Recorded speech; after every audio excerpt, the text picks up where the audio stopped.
Welcome to What Lies Ahead. I'm your host, Chris Ruffini, and today I have a special guest who's left his mark on hardcore music as well as waves in the art world.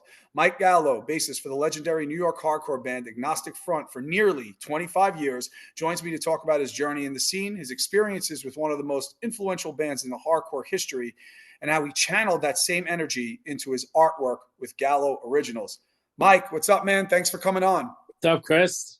You're welcome, man. It's awesome. Pleasure. Yeah, it's been a minute, man. It's been a little while. I remember back in the day on the Rise, which I definitely want to talk about with you. I know my band's played with On the Rise a couple of few times, which was awesome. And now you're just, like I said in the intro, blowing it up from everywhere, from AF to even your art and Gallo Originals, which I 100% want to talk to. And even though this is an audio podcast, we're on Zoom now talking, and I'm looking at some of the artwork, which looks great in the background. Yeah. So we're definitely going to be talking about that as well. But why don't we start off a little bit about what you first remember getting into music, and then what led to their first hardcore show, getting into hardcore, all that kind of stuff. Yeah, sure. I'd love to give you the rundown. Mm-hmm. It's a pretty fun, interesting story. Well, first off, I was born, my dad was a musician, and even my mother played piano at one point, although she didn't really dig too deep into it. But like as a young kid, like my mom was a stay-at-home mom. My dad was working two jobs. He was a printer, and he had a wedding band. So he was out on the weekends. I just remember my mom being home, blasting like Michael Jackson and just like everything from like Stevie Nicks to Led Zeppelin to Pink Floyd. You know what I mean? Like she loved music. So like my dad would practice in the basement with his band. So like I was just submerged in it. You know what I mean? Mm-hmm. Like it's just me and my brother growing up together, and he's of course my brother Steve. Yep. Fire is Murder. Yep. Fire is Murder. Yeah, yep. He's a hell of a musician, that guy. Mm-hmm. Little fucker's better musician than I am. But so just like I got into music at a really young age. Of course, I've always loved it as well. And I had a cousin, my cousin Steve, who's from Wantor, actually. He was a little older than me. I was always looked up to him, and like, he got me into like rock and roll and heavy metal, like from the early days of like, of course, like Black Sabbath and like Kiss, you know what I mean? And like stuff like that, like Rainbow, and just like, the early, like, the early Maiden and Metallica and stuff like that. He like really got me into all of that. So I was a really, really young metalhead. Like I remember like in grade school, like I remember definitely sixth grade, I had the denim jacket with the spiky hair and the long mullet, and then I had the Metallica jacket, patches, and like I don't, as long as I remember, like I don't remember like that many young kids, like I don't think any kids were really listening to it like that, because I was kind of young, you know what I mean, like listening to metal like that. I mean, that's going back in like, that's like the 80s, so like, even that music even wasn't that popular just yet. You know what I'm saying? Like, so there definitely wasn't a lot of young kids listening to it. And then when I went to junior high school, I couldn't get anybody to listen to music with me. Nobody would listen to it with me. It was just like I grew up in a big time Guido neighborhood, so I couldn't get anybody to listen to me. So honestly, like a jerk, I followed the crowd, and I kind of became a Guido myself, and that's when I found hip hop, though. So I got into like, I just remember like, of course, like Run DMC, you know what I mean, Public Enemy. Yeah, those are definitely like the two that were like, on my hit list. That's what I was listening to on the regular, like that. Then I got, I got into a lot of hip hop, throughout the '90s. And '90s was a lot of good hip hop, and then like, the alternative scene kind of started getting popular, you know what I mean? Like, I guess obviously like bands like Nirvana and like, Alice in Chains and like that whole era, you know what I mean? I definitely was into all of that.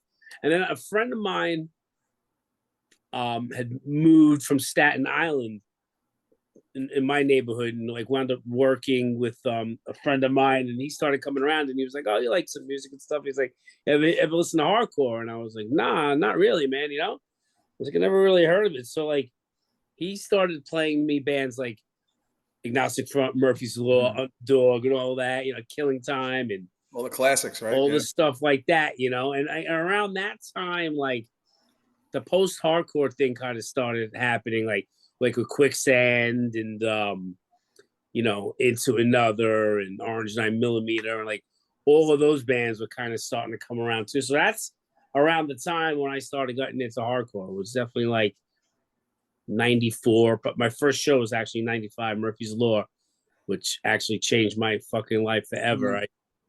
Like I'll never forget the moment. Like, so my friend James, so he's like, we're gonna go see Murphy's Law tonight.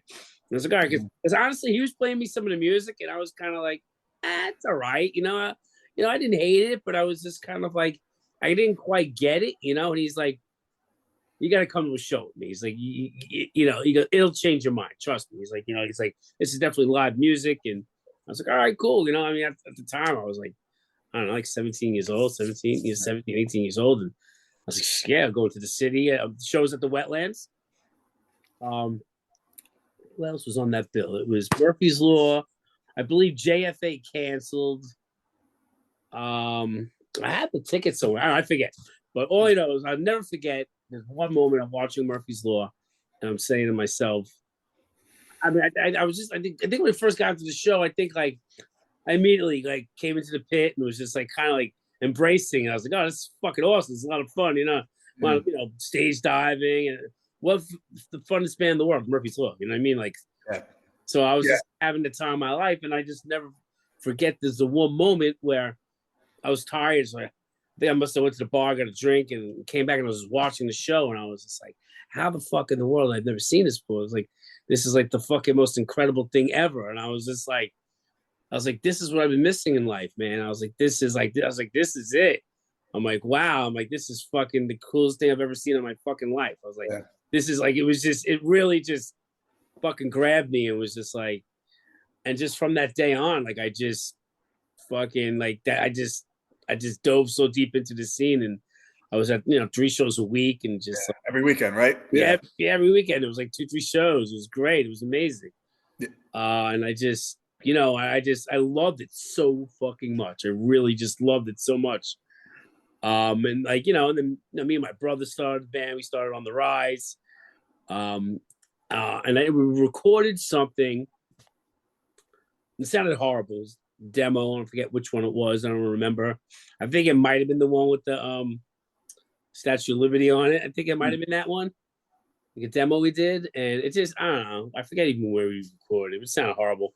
So our friend Renee from Reach was like, why don't you take it to Big Blue Meanie? Maybe he could sign. Jersey, right? Yeah, in Jersey.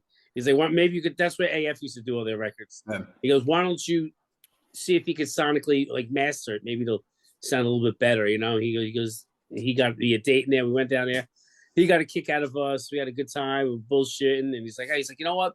He goes, we're having some sort of a party. I don't know if it was like I don't remember if it was Christmas time or some sort of, the studio was having a party. He goes, come down to the studio. He goes, all the guys from AF will be there. I think like El Nino, like Thursday, a whole bunch of bands that recorded there. Like all these guys will be down here. So I you know, we went there, we got to meet Agnostic Front. And we, you know, we were like, at the time, it was probably like, you know, I don't know, 99 around, it was like around 90. I was like around 99. It definitely was around 99. And I think they had just released Right Upstart or whatever. But we got to meet the Agnostic Front. We were hanging out with them. Like Jimmy Coletti from Long Island, he was the drummer. Like we wound up taking him home that night. And then we would see these guys at the shows, and we just wound up hanging out. Because they got a kick out of us, you know what I mean? We hit it off really well. And then the next thing you know, Rob Kabul was like, hey, I got a really good job. He goes, I'm pretty much done touring. I don't want to do it anymore. He goes, you really seem like the type of guy who's really into it. You know what I mean? Like, why don't you take my place? And I did. I actually wound up doing a rehearsal with somebody else, kind of like a tryout. Okay. And I played a couple songs. He played a couple songs, and What what songs did you play? Do you remember? That's a good question. It was like definitely kind of like something's got to give era type stuff, you know. Yeah. I think it was a couple of those, you know, maybe like Victim in Pain, a couple of those songs, you know. And I just remember being like, "Oh man, there goes my chance," you know. There's no like this other dude like blew me away, you know. And I was just like a young kid, you know. At the time, I would play like a weekend show like once a month. How You know old what were I you at mean? the Like, time? you know, like I've never really we didn't play Yeah. that. How old were you, roughly? Would you say? I was 27. Okay. I think I was 27 when I joined Agnostic Front. Yeah, 2001. I'm 50 years old now, so if you do the math, I can't do math, but not off the top of my head. But yeah, Not great either, but it's close. Yeah. yeah. But yeah, I was like 27 years old, and it's like I remember like Coletti grabbed me and be like, "Hey, come on, let's go get some beers," you know. And I was like, "Yeah, all right, here comes the letdown." You know what I mean? And I was just like, you know, I was like, "Oh man," I was like, "What's up?" He's like, "Oh, you're in, kid," you know. And I'm like, I was like, "Really?" You know, I was like, man, I was like, all right, I was like, that's amazing. I was like, I'm really surprised. Like, the other guy was a lot better. He goes, in all honesty, he goes, you're horrible. But he goes, don't worry about it. He goes, it's base, you'll learn. He goes, you're one of us, you're in. That's awesome. It must have been completely surreal. You're like, because obviously well, first of all, you're auditioning for Agnostic Front. Yeah. You don't think you're getting it. And then all of a sudden they're like, you're in. It must have been, is this really happening right now kind of deal? That's cool. So then my first practice, Roger came down to. Man, that was fucking nerve wracking. And the first thing he said to me, he's like, you got to get rid of that Paul McCartney bass. I had a four string Gibson. It was like Maplewood. You know, he's like, Paul McCartney bass has got to go. So I remember the next day, me and my dad went and bought a P bass, like Guitar Center. How quickly did you from there jump on shows or a tour with them? Was it like pretty immediate? Yeah. Because I mean, you guys are constantly on the road. You're always touring. Yeah, So. it was immediate. You know what I mean? It was like a month later, maybe. You know, like, and like, it was rough. Like, they were ready to like get rid of me. Like, they were like, Roger's like, this kid's not cutting it. You know I mean, and I really wasn't. You know what I mean? It took me a while to really grab it, man. It took me, you know, I mean, I was self-taught, never fucking, you know what I mean? I never really took any lessons. I just learned by like, you know, playing songs off the records of what I was listening to. Right. And like, and I was not good by any means. I am so, even till this day, I mean, I could play now. I mean, I'm doing it for a long time now, but till this day, I am like, I'm still not really a great bass player. I'm kind of good at what I do, but like anything I play, I had like my guitar player has to show me like what to do. I can eventually learn anything, you know, but like, you know, I'm hard. I cannot pick up stuff by ear. I'm just like, I'm not that player, you know. Yeah. But, I don't know. It's something cool. Right. Yeah, no, you're great, man. You guys, you're great. It sounds great, and it's just a couple of cool things with, you know, with what you were talking about. First of all, obviously, your first hardcore show is Murphy's Law, right? So at the timing of we're recording this interview, and you clearly have played with them many, many times since that. Kind of crazy full circle that you're ready to jump out on a tour with them in a week, and that's the first band you went to go like see at a hardcore show, right? Yeah, and it's great. And then like secondly, it's just how long was On the Rise? You just happened to go to the Big Blue Meanie, right? You go and happenstance, AF's there, built like, and look how everything built from there. Was On the Rise like, were you guys were pretty active then? I do remember you playing a lot. Was that the only band you had at that time? That's it. You know what? I did have another band. I sang for a band called Quiberon. And that's where we got our guitar player Brian from. Okay. When like Quiberon ended, because we just wound up, I don't know, we quit. I think the drummer quit, and then we were just like, where's this going? So we took all the songs that we wrote. We took all the songs that we were writing with that band and made them On the Rise songs. Okay. Yeah. So like, so yeah, we were pretty active, and then like actually, and then you know, like once I got an AF, like a lot more doors opened for us. You know what I mean? Like, so was On the Rise still? Were you still? Did you have to end it because, you know, AF is obviously like is active and everywhere, or did you keep it and just realized after you're like, look, it's difficult to kind of juggle too? No, we really would have loved to juggle the both, but just um there was just a lot of like internal beef in the band. Like I think like Lenny and Brian just weren't getting along, and then like things didn't work out with Lenny and Agnostic Front. So things just got weird, you know. Mhm. We would, and then me and my brother were just like, Yeah. "What are we doing? We're an Agnostic Front." You know what I mean? Like it's like nobody's the band's not getting along. We're like, what are we gonna do? And Right. and Brian kind of had a guitar style that was really kind of unique. He was kind of like almost an irreplaceable guy, you know. Hmm. And then like him and Lenny just weren't getting along, and it was bad. We were just like, fuck it, that's it, you know.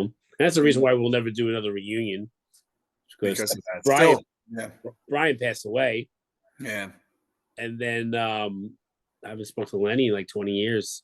So And it sucks, you know. yeah. So But yeah, so that's not. and you're right, and you're like obviously super busy with your artwork, AF. Yeah, You guys yeah. are writing And a new record, which is awesome. Yeah. oh yeah, yeah. We're writing a new record. Well, actually, we wrote it. It's the only thing we got to do is background vocals this week Okay. and mix it and master it, and yeah, we'll have a new record. Pretty That's psyched great. and really, really, really psyched on this record. We worked a long, hard. Oh, it took us a year to write it, so you know, it's the songs are really great. It's fucking awesome. It's Great. definitely gonna be something a little different this time around. Mike What? just produced it. Oh, he did. Great. Yeah. Yeah, it's great. You know, we're working with him, and yeah, it's gonna be fucking awesome. I'm really, really, really excited about it. In Yeah. fact, just kind of, you know, we actually haven't even heard much of it yet. Like, there's so much that needs to be done, and so, but like, took a lot of time writing these songs. They're fucking awesome. Yeah, you know that it's actually a perfect segue into what I wanted to get now. Like I'm intrigued by always when I have bands on here, is really hearing the writing process for a band and how it comes about. And Mhm. obviously, you guys, you get together, you rehearse. Does someone come in with a full song, or do you guys get together, have kind of a riff or a part, like a fast part?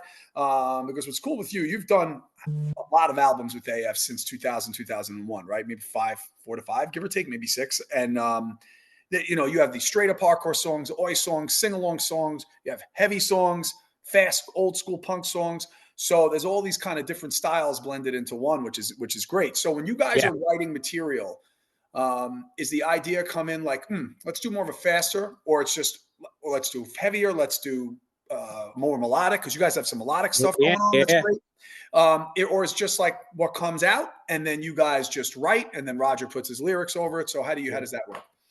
I think it's just a little bit of everything. You know what I mean? Like, I think, well, what's great, like just like you said, like what's great about Agnostic Front is we've touched on every little part Yeah. of, you know, from hardcore punk to oi to thrash metal to even newer hardcore metal to even just, you know, poppy catchy sing-along type songs, you know what I mean, like, which is awesome because I mean AF has a sound, you know what I mean, so it's like you can't stray too far from that, but we can kind of do anything we want, you know what I mean, and like we like kind of like to mix it up a little bit and kind of like to touch on every era of what the band has, you know, done since the beginning, you know. So like even just like with this record, we have like each song that kind of spawns from like each era. You know what I mean? Like what's Oh, cool about this record is like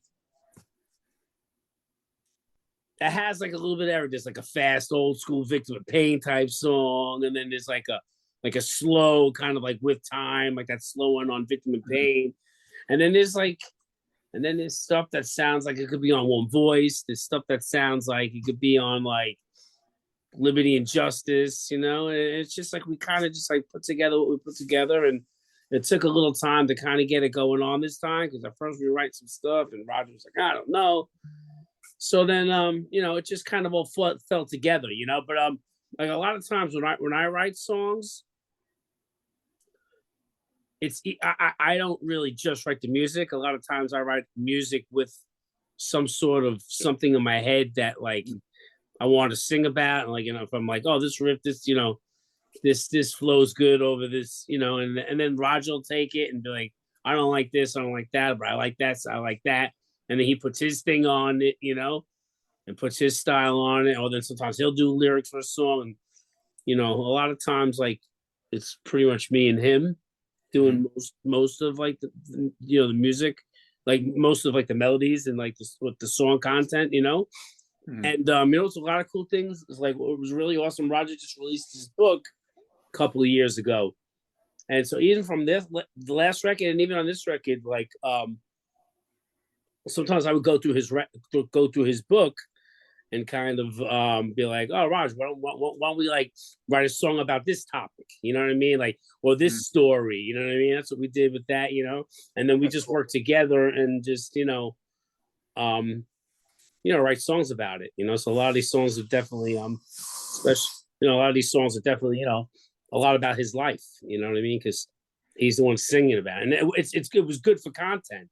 I thought it was a really smart idea, and I would read the book and I get an idea and be like, oh, what do you think of this? And, what about this story? And be like, yeah, we'll write a story about that, So then you hear the story, right? And then I guess naturally then the music will find the energy of the music based on the story, I guess. Well, yeah, like sometimes like if you listen to the music and you're like, oh, this is pretty hard, like this is something about like we have a song on this one record that's like, it's actually one of my favorite songs on the record. It's like a song about like something with his mother shot his stepdad. It was a crazy fucking story. If you ever read this book, it's fucking amazing. It's a really amazing book. Yeah. Pretty interesting story. I recommend it to read it if you haven't. So that's like a wild story, you know what I mean? Like there's all sorts of crazy shit, like, Roger's lived a wild life, you know what I mean? Like, so yeah, that's just like a situation like that. I was just feeling, I was like, man, it's a hard song. It's pretty cool, And I was like, oh, what if we put this into this, and just work it together, working in there, and like, he's the one singing the stuff, and like, so like, he, it's obviously got to be like, about him and about like what he's feeling, you know what I'm saying? So got to feel it. Of course. So two questions with this. So same process with your other records that you guys recorded? Yeah, it's always been a band effort. You know what I mean? Like approach. A lot of times we're on the road, and it keeps us busy on the road. Sound checks. We'll work on the songs, and then on the rides, we'll go back and forth, and we'll just like, how's this delivery? How's that delivery? And it's pretty easy today. If I got an idea, or if he has an idea, you can just put it in GarageBand.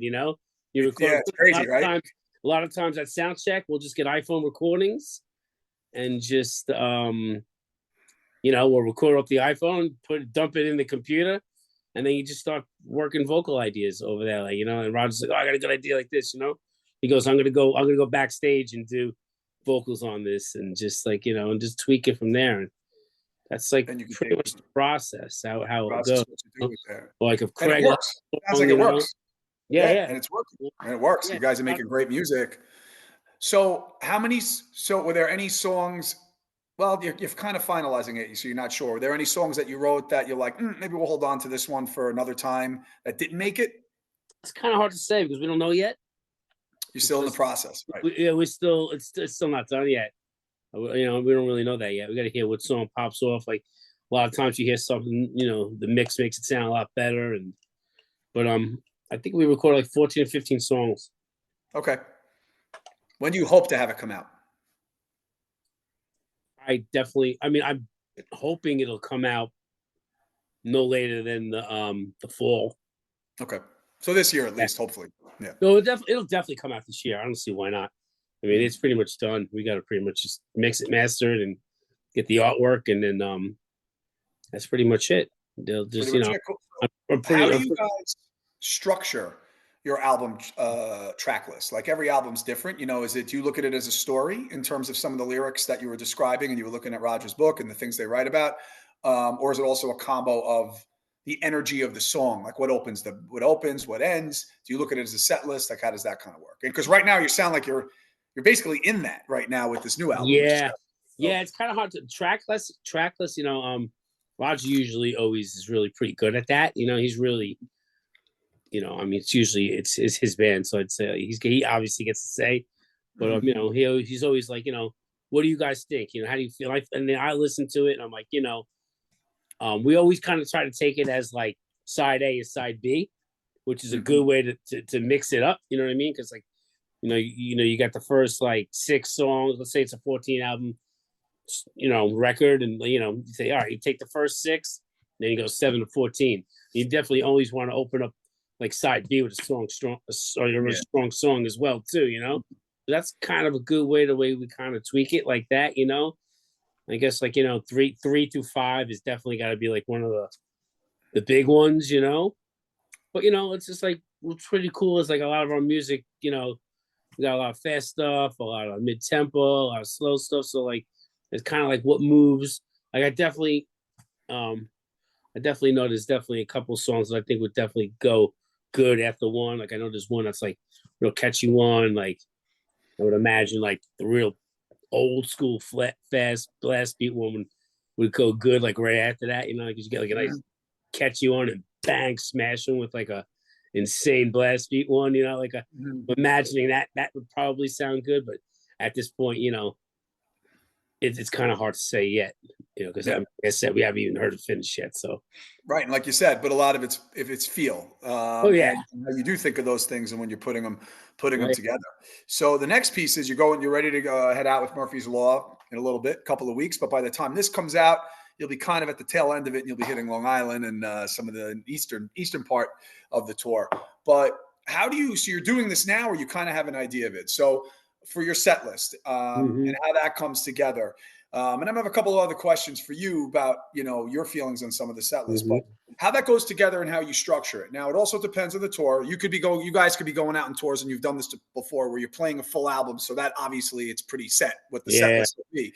Yep. But this tour, for example, how did you go about, because I'm sure there's been rehearsals, you've been getting ready to roll. Yeah.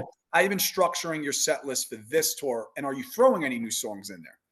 Well, we're not going to throw any new songs in yet because I mean, like, to be honest with you, like I said, it's not even done yet, so we don't even know which ones we think are gonna pop off yet, or it's so premature right now. But we usually do have like a bunch of set lists that we have played like all throughout the years, and we kind of be like, you know, like for instance, when we go to Europe, we have a different set list than we do in the States, because in Europe they love a lot of the new stuff. Whereas like in America, they kind of just, for the most part, want to hear the old stuff, you know. But I think like a lot of our stuff is kind of starting to, like the new stuff is kind of becoming almost old now. Cause like, you know what I mean? Like Christ, you know, like songs like Old New York and For My Family, we normally work into the set now, you know. But we usually have like blocks that like we always kind of have like a bunch of songs that go good together, like a 4-song block, and then we'll just like kind of piece everything together like that, you know. It's kind of hard not to start with Eliminator, although sometimes we're like, oh, we gotta try something different. It's usually either Eliminator or like Victim of Pain, and like if we do Victim of Pain, we'll always do like Victim of Pain, Your Mistake, right? You know, Last Warning. They just go good together, you know. They do. And then Bang will hit them with a heavy one, and you know, it all has ebbs and flows, you know. So just like we kind of like to take it through like a little journey, and you know, Roger likes to work stuff on stage. Like a lot of times, like he's not feeling something, he doesn't think the crowd is digging like that vibe at the moment. He'll throw something else in, and we got to be ready for it. And you guys know it, like you'll be ready to go. Oh yeah, we're ready to go. You know, we always end on something. Like, you know, we can always come into something. Like sometimes, most of the time, usually works. He knows what to throw in. You know, but yeah, but if he's not feeling something, he'll be like, all right, cut it. Let's just try another era. Like, you know, let's just go into like. I like that. I like that. Yeah. Like he's reading the feel of the crowd. He reads the room. You know what I mean? Yeah, he reads it well. So, you know, so I like that. He does that. So what about you? What are your favorite songs to play? Which is crazy to ask someone in, you know, crazy to ask like Agnostic Front that, because you have a vast catalog, but it's got to be a bunch of songs that stick out. You're like, yeah, this one, I really enjoy this one. Yeah, you know, I really, not to like, I mean, look, I'm never a guy who tries to play it off like I was from the old school. Obviously, I'm nowhere near not. Like, I didn't get into it till like the 90s. But like, you know, a lot of those Victim of Pain songs they're really fun. They're just so vicious and raw and fast, you know, and it's just got that certain energy about it that like You know what I mean? So just like, like United and Strong and Fascist Attitudes and Victim in Pain, and all those songs are just there. It really has this raw energy to it that's just kind of like, I love it, and of course, there's like a lot of thrashy stuff too, you know what I mean? It's a lot of fun to play, like a lot of stuff off of Cause for Alarm, stuff like that. I really like a lot, yeah, it's just definitely, I mean, it's definitely pretty awesome, even for me to be like, like a song like Old New York that I wrote, like, and it's kind of awesome just to see like everybody singing along to it. It's definitely just like, at least it's like, man, I made my mark. You know what I'm saying? So it's pretty cool. Like, look at all these fucking people singing this song. You know what I mean? Like, pretty fucking awesome. It really is. Songs you wish you'd play more. It's weird because it's like there's some songs I wish we kind of played some more stuff like off of like One Voice. There's like Bomber Z, Bernie Shoots His Load, some of those like obscure ones, that are really cool. But it's kind of tough because like you get people online will say, "Oh, we want you to play this song, we want you to play that song," and then nobody does anything to it. And they're looking at you like you're playing a new song, you know what I mean? And it's just like, so sometimes you gotta kind of watch what you do, you know what I mean? Like you gotta keep the energy of the room moving, you know what I mean? You can't bore them with some obscure songs where they're just like, you know what I mean? Like, but like I said, we always alter our set lists. Like we gotta play, we go to Europe, they want to hear some new ones, and over here they want to play some of the old ones. Yeah, but those are a couple tracks that I really like, Do you like, guys? It doesn't sound like it, but I'm just wondering because I asked some bands this question, and some actually do look at this. But do you guys look at, or does anybody in the band look at, like when you go on Spotify for artists or any of that to see streaming numbers? Because sometimes some numbers of songs are like pretty high, and you're like, where? And I'm in talking to bands, and even I see it for like mine, which is nowhere near anywhere like you guys. But I'm like, how the hell did this song get so many streams? When I'm like, I'm like, but then we play it live, it's like a lot different. So I was wondering, do you look at that, and does that factor into set any times when you're doing set configuration? Not really. Yeah, actually, just lately we kind of been doing that because even Rob's like, "Oh, look at this one, look at this song." Like people really want to hear this song. Like really, like that one. We're like, oh, maybe we should just try it. It's getting a lot of streams. Maybe we should try it because we were definitely looking to start altering our set and just like always trying to do something different. People get bored, so it's definitely a really good factor. Like we actually just started kind of looking at that. And oh, look at this one. Yeah, wow, that song's got a lot of streams. Maybe we'll try this one. Yep. So in terms of touring, you've been touring with them for, let's say, 25 years now, right? So like 24 this year. Yeah, 24, 25 years. You've joined the band, and you had said like you were a month in, you were out. You were going. So what have you learned? Think back from like back then, you were 27 to where you are now, from going on the road. Essentially you're a kid, you're going on the road, and close to 30, and now obviously you're very seasoned with it. You know what to expect. Like you're going out in a little bit. You're like, okay, I need to do this, that. You know what you're doing. So how is that kind of a little bit different, and what have you learned? I don't know. I feel like I haven't learned anything. It's so crazy because like I'm so disorganized, I'm like one of those guys, like Roger and Vinny, like those two dudes are just like, they got it down, you know what I mean? And I'm still like the guy. I've been doing this 24 years. And I'm just like, I'm still all over the fucking place. You know what I mean? Like Roger's got his bag that he brings into the club. He's like so organized. He's got his backpack and everything. And then like the crazy thing, I'll tell you a funny story. Stigma. He's a fucking character. And like he got the same routine. He does the same thing every time. First club we played to, he goes around, he bothers the bartender. I got a little box. I need a box about this big. Get me a box, And so what he does in each club and in each place he goes to, he takes toilet paper, towels, hand soaps, batteries out of the remote controls. Smart. Hey, yeah. Good idea. Yeah, believe me, I lived with him for 10 years. It's funny, but he's like, I see, I got the toilet paper from the tour. He goes, you don't have to spend that money. So he's got his crazy little things. But I feel like with myself, like, what have I learned? I mean, I one thing I learned is like, I remember like even before like I even played Agnostic Front, I never had sushi before.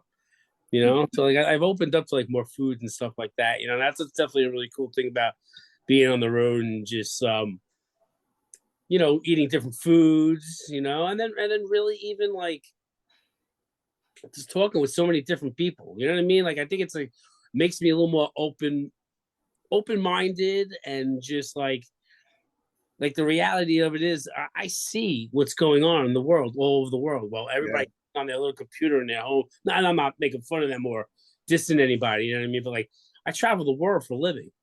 You know what I mean? Like I really do see what's going on all over the world, and how people are thinking, and how people are feeling, and you talk to people all over the world. It's pretty interesting. You know what I mean? You really get to see like how like a lot of people like look at things. You know what I mean? Everybody's got their own like opinion, and it's kind of cool to really kind of take that in, because you really get to see like like people's mindsets all over the world are different here and there, and everywhere you go. I think that's great. It's amazing. I mean, I think it's pretty awesome just to be able to experience that. You know what I mean? And it's just like I get to meet a lot of great people from just like all over the world that are just like so different everywhere you go. It's pretty fucking amazing. It really is. And a lot of connections with people probably made like lifelong friendships with, right? Like obviously Oh Europe yeah. and the States, right? Yeah, I mean, what's fucking great is like we got friends everywhere we go. I mean, we go to a lot of the same places all the fucking time. You know what I mean? So, you always run into like people who used to put on shows, or so yeah, basically, we got friends fucking everywhere we go. It's pretty amazing. It really is awesome. That's awesome. Now, you guys obviously when you go out, you go out with another act, a support act. But then when you play different places and there's opening bands and stuff like that. Any bands you can think of, like newer ones that you've seen that you're like, wow, you're like, that you've really liked a lot, that are newer to the hardcore scene. Um, there's a lot of good bands out there. I mean, I'll be honest with you, I don't listen to a lot of young bands. And I'm drawing a blank right now, but there's definitely a few out there, and I'm spacing out right now, but it's you know, I mean, I love a lot of the new bands, but I don't feel like I don't listen to a lot of new stuff. I don't know if it's just like I feel like I can get older. I don't listen to as much music as I used to. I mean, I used to listen to music like all day long. Like even I would go to bed listening to music every night, but I feel like I don't do that as much as I do lately. You know what I mean? I don't know why.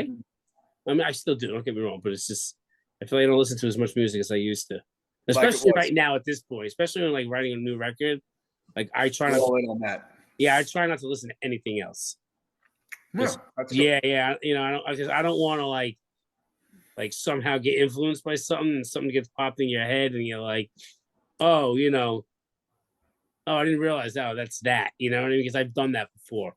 Yeah, and it gets And you off that write a road. song, Yeah. you write a song, you're psyched on it, and you're like, oh fuck, that's what that is. That fucking, like. So I try not to listen to anything else. But there's a lot of good fucking bands out there, though. Like, which is really awesome. Just like I feel like hardcore is like at a point now where like, um, it's I feel like it's getting big again. Like, Yeah. you know what I mean? I mean, not us, but, Yeah. but like there's a lot of young bands out there Yeah. that are like fucking on Taco Bell commercials, and like Scowl and like all these bands, like Turnstile, like all these bands are big. They play big fucking places. These bands, Yeah. which I think is great. You know what I mean? Like I know there's a lot of people like hate on it and stuff, but it's like you need the youth, man, to keep this alive. You know what I'm saying? How much longer are we gonna be here for? You know what I Absolutely. mean? Like We we do. need these bands to keep it alive. You know what I'm saying? So it's like it's fucking pretty. I think it's pretty awesome. It's good to see like that hardcore is still like it's still there, man. You know what I mean? I feel like it's even getting bigger. It is. It is. I agree. And especially like Long Island, New York, we'll keep it there. But like, you have Long Mhm. Island, there's so many new bands and they're not even really new anymore, like 5 years old, that are really Yeah. running the show here. And like from all different styles, which is cool. I actually think the Mhm. Stress, who's opening one of the openers, I think, for that AMH show you guys are Yeah. playing, they're really good. I And got now. I heard about them. they're really good. Yeah, they're good. And then you have Combust, obviously, who blowing up, but Oh like yeah. they just remind me of that, but a progressed sound, but like they remind me of like a late '90s Killing Time, like Oh, totally. kind of deal. But like they're just Yep. really good. It just so it's awesome, and it's like, Yeah. and there's Like just so many others. It's cool. absolutely. That's Yeah. definitely a band that I like a lot. So They're really probably good. one of the reasons you don't listen to as much music as you said at night as you used to is because you have a lot going on with Gallo Originals. So Yeah. so let's talk. I wanted to talk about that because, like I said, as we're talking here, I'm like looking at the two pieces you have behind you, which are incredible. So obviously, music is art, but how did you get interested in the art that you are creating now? In terms of you have your own shows and all that kind of Mm-hmm. stuff that you're doing with Gallo Originals. Why don't you talk a little bit about that? It's pretty interesting. I know it goes back to like I've been doing art since I was a little kid. I've always liked music and art. It's always been hand in hand with me. So when I was a young kid, I was always like drawing cartoons and stuff like that. And then when I got a little older, my neighbor who lived right across the street from me introduced me into graffiti. And that to me just like was really just it was a really interesting thing, because like it was like art, but it also had like this element of danger into it. You know what I mean? Like it was just like rush. You know what I mean? Like I even remember as a kid like walking into Pergaments and like fucking stealing paint from there, and like like we would do that. We walk in there with fucking with our starter jackets and just like they were big and puffy, so you could get a couple down. It didn't look like you had anything in there. Can't believe we used to get away with that shit. But it was a lot of fun, and I just loved it. I remember like my neighbors showing me like all these movies like Style Wars, and seeing like that guy Scene where like he did a huge piece on the Hollywood scene, like this dude from the Bronx, you know what I mean? It's just like it's crazy. And that was just like to me, that was just like that was wild. That's some rebel shit. It's like that's fucking insane that this guy did that. And I remember we used to go and bomb the parkways and stuff, and it was just such a rush. And I always loved it. But and then getting into high school, I was taking like advertising art courses. And when I went into college, that was my future plan. That's what I was gonna try to become, an advertising artist. And then I went to college and I was like, this sucks. Like this ain't fun. I was like, I don't like this, and I hated college. I was like, oh, this ain't for me. I'm not a school guy. My father was like, let's face it, you're not a school guy. You don't like school. I'm like, no, I was like, so and then I just kind of from there kind of turned me off from art for a minute. You know what I mean? Like, and I would just do graffiti every now and again. Even up until like even getting into AF, like I would do tag here and there. You know what I mean? Like I always loved graffiti. I just always did. But it took me a while to like I kind of put art away and I got very into music. Found hardcore and all of that, and I was just all about the music. But it didn't take me until I wound up having a baby, me and my wife now. I moved into her house in Jersey, and my life just completely changed. You know what I mean? Like I was like here and going out every night, living in the city, and fucking just having a blast. And, my whole life changed. Became like a family man overnight. So I needed something else to challenge my energy into something. Like I gotta do something. Like to be honest with you, I don't like television. My wife, she loves television. Like and like she watches TV, and like I'll go do some art stuff in the shed. And, yeah, so I kind of got into like back into just to pass the time. Kind of like making like crafts. I remember my wife making fun of me like I was doing like all these like making stuff with pallets and just like like all sorts of like stuff like that. And then it just turned into like I started doing painting art on vinyl records, and I did one for my friend's birthday, and people were like, oh, do you sell those? Those are pretty cool. And I was like, yeah, like not, I wasn't, but I was like, yeah, maybe we could start something. And then I got on Instagram and just started putting it on Instagram, and I wasn't really doing anything that was really that cool. I was just like doing like bubble letters and Agnostic Front, and like I would put like a boot sticker in the middle. It wasn't really anything that great or cool, but people wanted it because I was in the band, and I was like, oh, look at this, I'm making a couple bucks here. It's like, this is fucking pretty cool. And I just started really having a great time with it, and just really kind of ran with it. And then like once COVID happened, I just got really, really, really into it. There was just so much time on my hands, and I just really brought it to another level. I started experimenting with epoxy, which is it's like an A and B material. It's like that stuff I pour over everything that looks like makes it look really glossy and stuff. And I just really just I got so into it. I really found my passion for it again, you know? And yeah, now it's at a point where like, you know, I have a small business with it, you know, and I do pretty good. I'm doing gallery shows and getting asked to be in a bunch of different art shows, and it's just really awesome. It's a really great outlet for me, you know. It's like as much as it's pretty awesome that I could make some money off of it. Yeah. But I love it. I actually have such a passion for it, and I think it shows in my artwork, you know. Oh yeah, for sure. And then the two pieces you have behind you, you know, it's like you have that cassette tape, which I've seen Oh before, which is yeah, cool. yeah, And then the other with the letters, almost like an abstract. It's like, yeah, yeah, kind of cool deal. And how did you get those? So you talked about the shows. That was actually the yeah, next thing I wanted to ask yeah, you. So did it lead from there? Where how did you get those shows set up? Because I've seen you post them, yeah, and you had one, you know, fairly recently. But yeah. how did you set up your own show? You have your own, but then you I think you said you also had some that you were part of. So how did that kind of work out? Yeah, actually, I have done my own, which I had a couple other artists on.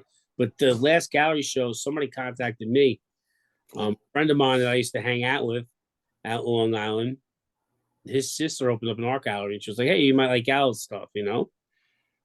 But you know, so you she hit me up. She's like, "Oh, I love your stuff. I'd love to put it in a gallery." And I was like, "Yeah, hell yeah, let's do it." You know, Mhm. that was like my first solo show. But getting back to the question you asked before that, because I actually didn't elaborate more, and I wanted that, and I wanted to.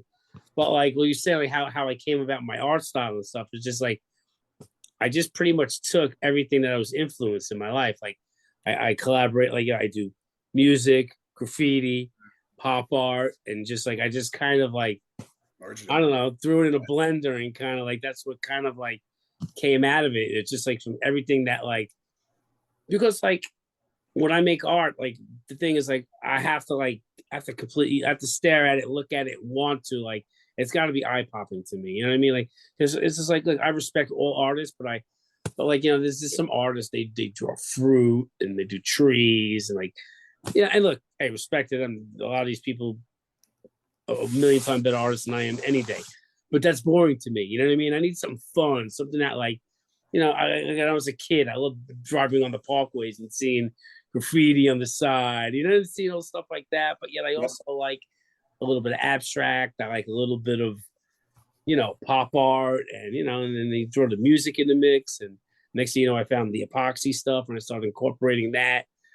And I remember I seen on Instagram, it was like a lot of these people doing these river tables, you know what I mean? Like, and that's cool. They would do with the wood, with the epoxy, and like everything was like an ocean scene. And you know, it's like, oh, that's pretty cool. But I was just like, everybody's doing the same fucking thing. You know what I mean? Like, I really like to. I would love to like incorporate like what I'm doing and put the epoxy over that. And that's just how it kind of all came together. And next thing you know, I was making cassette tapes and boom boxes and you know, fun stuff like that. Like Yeah, everything. those are cool. So like that cassette tape, for example, because I keep, you know, it's I'm looking at it right now. Yeah. Is that like okay? I'm gonna make that. I'm gonna yeah. It looks the old school. Yeah, I've never seen that one. That's awesome. Yeah. So do you?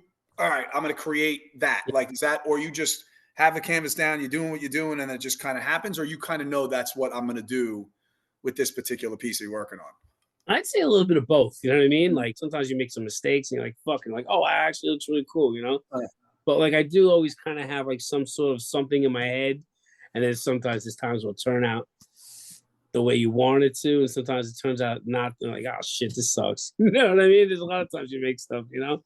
yeah. But then again, like, you know, um, I don't know. It's just really weird how it all comes together. Like, you know, like I just get these fucking visions and like I don't know. I just you know try to put them into play. You know, and I just think a lot differently from a lot of people, and I think it kind of shows. You know what I mean? Like It's cool. Yeah, it's super cool, yeah. man. Great. It does. So so if you're on tour, can you do some of this stuff on tour? You can't because the stuff you have is kind of in your home. You know what it is? I get a lot of paint in Europe, Okay. so a lot of times I'll do some vinyl records and stuff. because that's easy to travel with, you know. Right. So I'll do it on you know, it'll be good. It gives me a little time, get away from everybody, make a little art, and then like in Europe, I'll paint out there a lot. I'll go out bombing out there because it's just Cool. it's a good it's you know because like I can't do that when I'm home. I got a wife, I got a kid, you know what I mean? Like I got a small business, like you know, and then when I'm home, I'm making stuff to make money to support my family. Right. So like when I'm out in Europe, it's like it's good, you know, I go out, grab a backpack and go hit a couple of bridges or whatever, you know. It's fun. It's a lot. It's pretty. It's and it was really cool is actually over there. There's a lot of places where you could do it legally too. So you know, which I like doing that more. You know, and then I just had a friend of mine. I just did his whole jiu-jitsu studio, not just one room in his jiu-jitsu studio in Germany. Oh, cool. Okay. That was fun. How long did that take? I mean, we got it done just in time. I'm thinking like, wow, like that must have been tight. That's what yeah. Oh yeah, he picked me up in the morning. We went and got paint, and then we did it. You know, like oh wow, okay. I did the fastest way. The only way to really fast to do the fastest to get it done in time in that one day was like I drew it up on my iPad and I projected it on the wall. Okay. So I did it like that, and it worked out really good. You know. Cool. And it's in the studio, you know. So I wanted it will be, you know, wanted it to look great. So it came out really nice. It's pretty awesome. That was the fastest way to do it. But the best part is what I'm hearing is the two things you're doing is you love it. You know, you have music, then you have the other piece of Gallo Originals, which you absolutely love that you can always continuously create and do, and you do it even when you're on the road, and that's all awesome. The best part, and like you said, you made a small business out of it. You have a lot of shows. I'm sure you have other shows coming up, right? With Gallo Originals coming up, or you just so focused in on this album now. When that's done, maybe you'll do it. Yeah, but when that's done, I'll do it. I just spoke to one guy, Ernie from Token Entry, Gray Area. He just had a show in Brooklyn somewhere, and I spoke to the owner of the place, and he wants to have me in there as well. So maybe one place, that won't be one spot I'm doing. So, you know, but we're so busy this year on the road, so maybe I could squeeze something in between my schedules. But I would definitely like to do something in the city. Because the last one I did was on Long Island. So I'd like to go to the city. That'd be pretty awesome. It's a really nice spot over there. So, yeah, so I'm going to try and set something up with that as well. Now for those shows, sorry, before I was actually I just thought of this. Now, when the shows get set up for these art shows, do they maybe something specific they're looking for you to bring, or you just have new stuff that you've been working on that you bring to the shows? Well, with this one last gallery show, it was just I got to fill the room. So she just loved my stuff. So she's just like, make whatever you want to make, you know, and just bring it, you know. So now actually, which is really cool, is at the gallery show, I met another lady who owns a boutique in Huntington. Oh. And she really loved my stuff too. And she was like, hey, I would love to put your stuff up at my store. I think it'll sell really well. And I was like, cool. You know, it was only like a half hour from there. So I brought everything from there over to the boutique. It's called Fashion Life Boutique. Yep. Yeah, it's 20 minutes from me. I know what you're talking about. Yeah. So if you're around, go check out my art salon. Okay.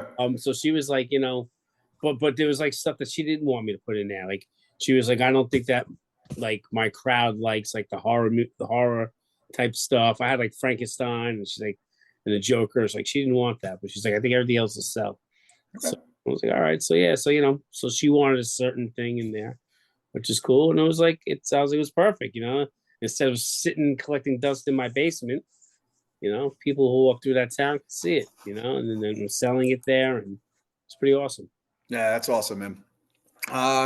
One more question, then we'll go into the rapid fire, or still coming up with a name for it, but just question first that comes to mind. But this more so is think back. We started talking about from the beginning what it was like when you started getting into hardcore, right? Mm-hmm. So, you know, let's give or take 16. So let's go back and say, what advice would you give a young Mike Gallo at 16 years old as a teenager? It could be musically, professionally, personally, all those kind of things. You know what? I would practice more scales on the bass. For sure. Yeah. Absolutely. Absolutely. Cool. Better now. Yeah. So, all right. So I'm gonna ask questions first thing that come to mind here, man. All right. Yeah. Shit. Your Okay. favorite all-time AF tour that you've had, and you've You know what? I'm gonna have to. I'm gonna have to say. I mean, there's a lot of them, but I do remember. Like, I mean, the one which is it was pretty much one of my first. It was AF in the business. hmm. It was just And that fucking. was one of your first, you said? It was one of my first. You It were wasn't my. first. I think my first one was. It was Rise Against, Hmm. the Casualties, TSOL, and Agnostic Front. I think that was. I believe that was my first tour. Wow. Yeah. That's Rise fun. Against was opening too. Now Yeah, that wow. fucking giant band. Yeah, yeah, right. Yeah. A band you would like to tour with that you haven't had to tour with yet, chance to tour with yet. A band I like to tour. Suicidal Tendencies. We haven't toured with them. Yeah, we never toured. We've done some shows with them. Oh, is that yeah? Yeah, but we get along really good with that camp. Hmm. I'd love to do a tour with those guys. You know, actually, we did. But we did do a tour. It was only like a 10-day tour. It was like as a persistence tour. But I would Okay, love to do a tour with them. You know what I mean? tour with them. Now that other tour you described, a 10-day, but that was in the Europe. That was in New York. Yeah, Yeah, get that to America. That'd be great. yeah, yeah. What's the hardest part of touring? Being around so many people. Hmm. Yeah. Yeah, yeah, because it's crowded. Yeah, I got that part, Pete, of it, right? Favorite part of touring? Food. Yeah, you said that. That's cool. You probably Yeah, try a lot of different like good foods and stuff like that from around. So, food. Yeah. so now it's albums and stuff. Scratch the Surface or Built to Last? Scratch the surface. Man. Hmm. Your favorite older, let's go mid to late 90s, Long Island venue. Downtown. Ooh, that was a good spot in Farmingdale. Love that place. That was a cool spot. It's a shame Fucking blast there. it's like a brewery now, I think. Like Yeah. a yeah, something like that. Like a brewery kind of joint. But that was Yeah. a cool spot. Yep. Wetlands or Coney Island High? Wow, you're killing me. Because those are like two of my favorites. I could have thrown CB's, but that's such a like Yeah. those two are like to me. I love those two. I CB's mean, is great too. I love Coney Island High. For some reason, that place has a real special part of my life. I don't know. Like I love going there. It's cool, like St. Mark's and all that kind of stuff. The Yeah. whole area of it. Yeah, Yep. that was a cool spot. Isn't that now? It's like a restaurant now. Oh, Like some shit, something like that. St. Mark's is such a different place now. It's crazy. Not the same. I'm gonna ask another voice or the American Dream died. American Dream died. American Dream died. Favorite AF album? Victim in Pain. Top 3 albums of all time. Oh, that's tough. All right. Black Sabbath, Sabotage.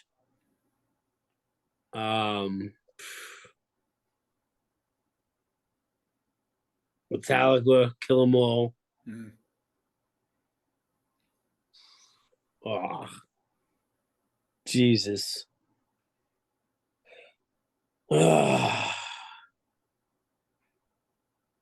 Michael Jackson, Thriller. That's a good one. You got to tell something different, right?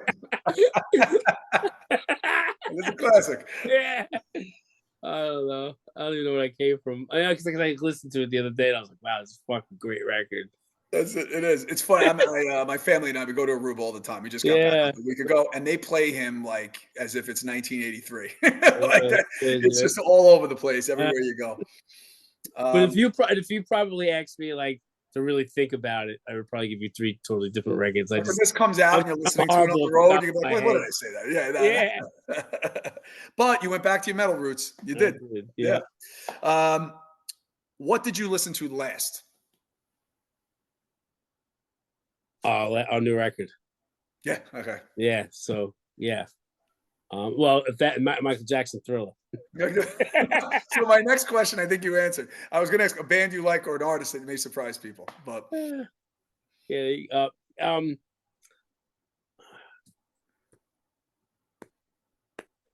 It's a good question. Oh, I got this. Hold on. Depeche Mode. Depeche Mode. They're good. Yeah. Writing or performing? Gotta go performing. Or there's something about it, right? You know, it's just it's feeling. Right. Yeah. I mean, I love writing too, but sometimes that gets crazy. Last one here. Now I know it is art. They're both art, but they're different in their way here. So creating art that like you have behind you, or writing music. Creating art, and I'll elaborate on that because go ahead. Writing music is just it's a different process. It's like you can make art and it'll suck, and you'll be like, all right, okay, throw it away, whatever. I'll make something else. Like with music, when you write a song and you record it and put it out, like it's there forever. You know what I mean? So it's kind of like there's more pressure. You know what I mean? So like I'd rather just make art. It's kind of like more. There's less pressure on it. You know? Like when you're writing a song, it's like, all right, you're writing a song. Like this is gonna be fucking, on record forever. Right. So there's a lot more pressure. So yeah. I mean, I tell you one thing, I do like the end result of like writing a record. There's nothing like that. You know what I mean? But as far as like every day, yeah, I'd say making art. But yeah, but you see the comparison, it's like, I guess making music's a little more deeper.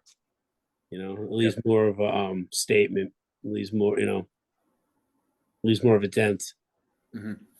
Mike, this is awesome conversation, man. Appreciate having you on. Looking forward to hearing that new record, and I'll see you at AMH actually by the time this thing comes out. So, cool, awesome. Yeah. But hang tight. I'm just going to end off here, and then we'll wrap it up when I get off. Okay, cool.